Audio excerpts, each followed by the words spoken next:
Бүгінгі сабақтың жоспары. Үй тапсырмасы ретінде жалғасын тап тапсырмасы. Екінші тапсырма жаңа сабақ. Пазл құрастыру. Постермен жұмыс.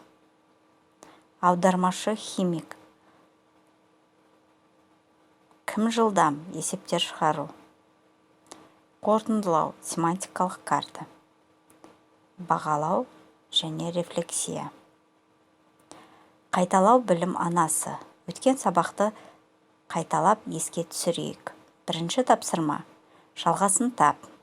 Сөйлемдерді аяқтау керек. Хлордың агрегаттық күйі.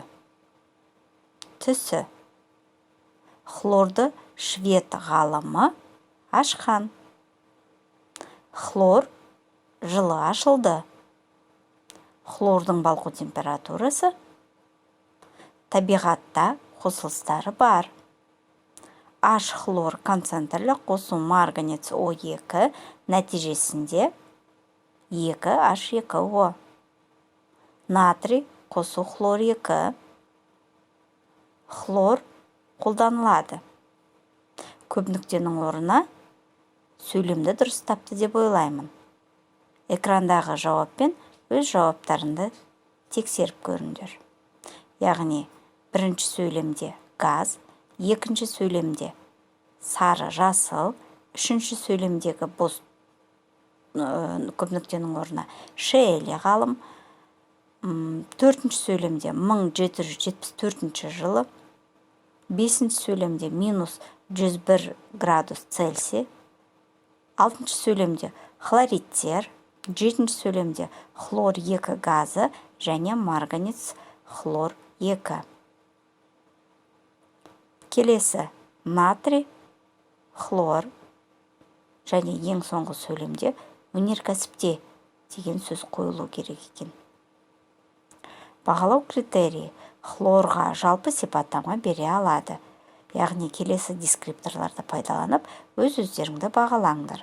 Ашылу тарихын жаза алады, қосылыстарын жаза алады, физикалық қасиеттерін сипаттай алады, химиялық қасиеттерін сипаттай алады, қолдану аймағын сипаттай алады. Пазл құрастыру. Яғни берілген суреттерге қарай отырып, пазл құрастырамыз. Адамның асқазанында қандай қышқыл кездеседі? Берілген молекулалық модель қай қосылыстың молекулалық моделі? Және колбадағы сары түсті сұйықтық ол нені білдіреді? Әрине балалар, пазлды құрастырған кезде бізде H хлор деген химиялық формула шығады. Тұз қышқылының формуласы. Яғни, келесі бағалау критерийі бойынша дескрипторды пайдаланып, өз-өздеріңе баға беріңдер. Тұз қышқылының химиялық формуласын құрастыра алады. Яғни, бүгінгі сабақтың тақырыбы хлорсутек қышқылы. Сабақтың мақсаты хлорсутек қышқылының физикалық, химиялық қасиеттерімен және оның қолданылуымен танысу.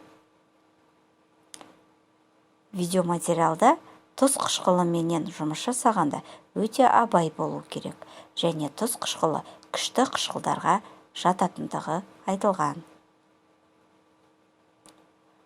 Келесі балалар. Топ-топқа бөлініп, әр топтағы берілген тапсырма бойынша кітаппен жұмыс жасайық. Хлорсутек қышқылына жалпы сипаттама беру, хлорсутек қышқылының физикалық қасиетін сипаттау, хлорсутек қышқылының химиялық қасиетін сипаттау. Бағалау критерийі оқулықпен жұмыс жасай алады. Дескрипторлары тапсырмаға байланысты хлорға сипаттама бере алады, постерді безендіре алады, постердегі берілгендерді түсіндіре алады, қойылған сұрақтарға жауап бере алады. Осы дескриптор бойынша өз-өздеріңе жоғарғы баға беріңдер деген ойдамын. Келесі, ағылшын тілінде берілген мәтінді оқып, аударма жұмысын жасаймыз.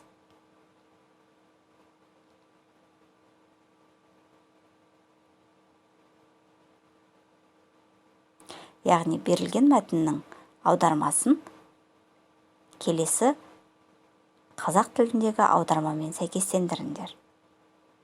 Берілген мәтінді сендер дұрыс аудардыңдар деген ойдамын.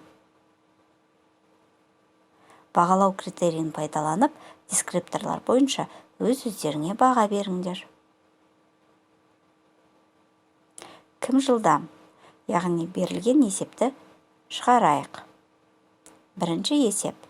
Көлемі 72,4 литр қалыпты жағдайда хлор сутек алуға қажетті сутек пен хлордың көлемдерін қалыпты жағдайда есептеңдер.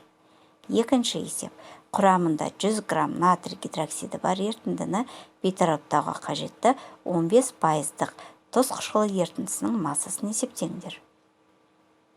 Бағалау критерийі бойынша дескрипторларды пайдаланып, өз-өздеріңе баға беріңдер.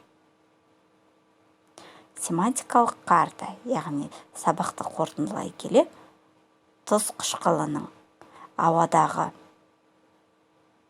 ауадан 1,26 есе ауыр. Немесе жоқ деген жазу арқылы осы картаны толтырамыз. Тұз қышқылы әлсіз қышқыл. Жоқ. Суда жақсы ериді. Сульфаттар. Жоқ. Күміс нитратымен әрекеттеседі. Мыспен әрекеттеседі. Жоқ. Темірмен әрекеттеседі. Лакмус көгереді. Жоқ. Бір негізді қышқыл. 1 литр суда 300 граммы ериді.